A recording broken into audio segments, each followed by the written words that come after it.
How's it going, YouTube? It is Doc here, Docky Style Gaming, and in this video I'm going to be discussing the factions, the connection to the Javelins, and how we'll most likely be able to unlock all of the Javelins in the game itself. So, without further ado, let's just break into the first Javelin that we're going to be discussing today. So the first Javelin we're going to discuss is the Colossus. So the big dude should be pretty self-explanatory, but let's go into details anyway. So thanks to the PAX panel, we know that Halleck used to be a freelancer that was injured in the very first mission of the game. Now that mission that we play in the game may be a flashback sequence or something of that nature, but we do know that the very first mission which was said at PAX will be at least Halleck's mission and us with Halleck, and he'll get injured or something along the lines of that will happen to him. Now apparently he's a very well respected person in the Anthem world. He's a bit grumpy, they said, and he seems like he could hold some sort of resentment towards the freelancers, and maybe because of his injury we might have been the cause of it, or maybe we just have to earn his respect. I mean, after all, we are rookies as freelancers according to the devs, so that could be something as well. Now they also said that Halleck is more our mentor that doesn't really want to be our teacher. Now from different clips and things that we've seen so far, it appears like the Javelin that belonged to Halleck when he was a freelancer was the Colossus, or at least the red Colossus in particular. The one that we see a lot in all the promotional material and work and things of that nature. So we do see in one of the clips that there is that large Shaper Storm from the trailers, and this is most likely a flashback or a memory in that clip. But not only do we see the red Colossus, we see it get knocked down and most of the suit is destroyed. We even see that the huge kind of overhead mask that it wears is completely gone.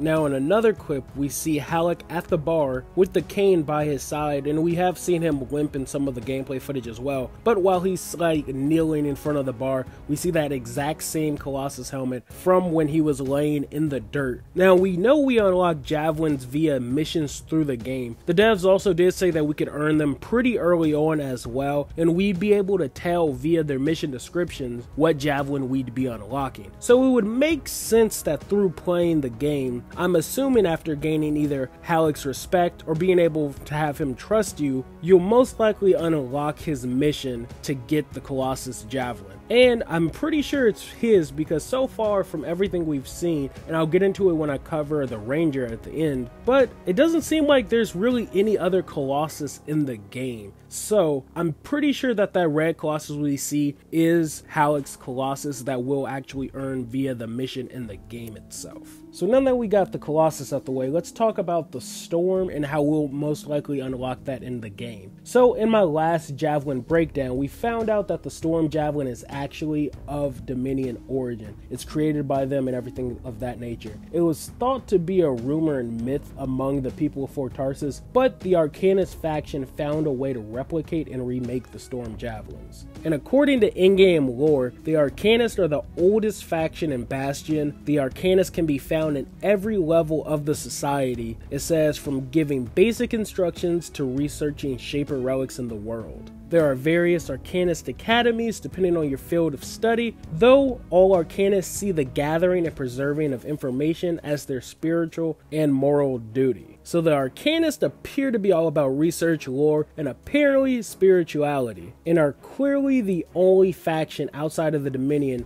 that can even craft or create the Storm Javelins for our freelancers to use. So the mission quest tied to unlocking the Storm will most likely be tied to a Dominion related quest, or what I believe is more likely, an Arcanist faction related quest in game.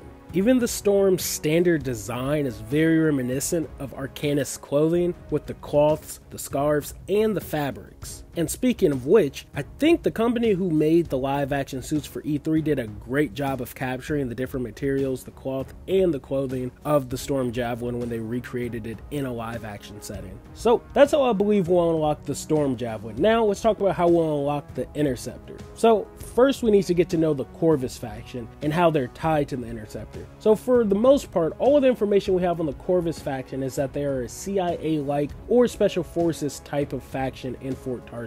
And one of the Corvus agents that we'll encounter throughout the game is Bryn. She is said to be a bit awkward, but she is also a medium level lieutenant within the ranks of the Sentinel faction, which makes a bit more sense after the 2 times we see her in the trailer. She is always escorted by a Ranger Sentinel. Now the Sentinels are the police force, or think security, that protect and stay close to the people of Fort Tarsus. They're much more respected than the freelancers as well.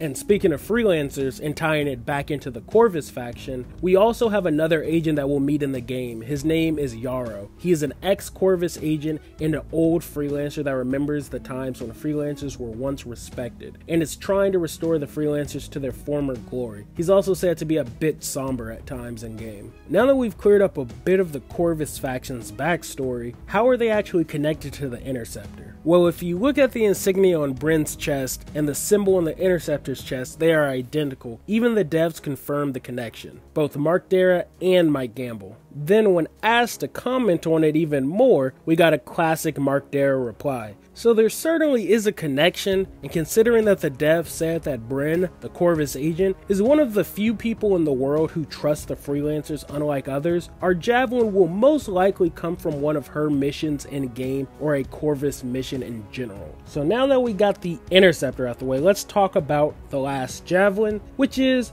the Ranger. Now, we don't actually unlock this Javelin because everybody starts the game with the Ranger, but his origins are still technically a mystery. We know that General Helena Tarsus created the very first Javelin, and it's safe to assume that it was most likely the Ranger. We have statues of the Rangers, the Sentinels are Rangers, or even the factions that look like to be Junkers have Ranger-type Javelins. So it's safe to assume that the Ranger is a common make of Javelin in this world, or at least the least complex to craft in terms of the other Javelins.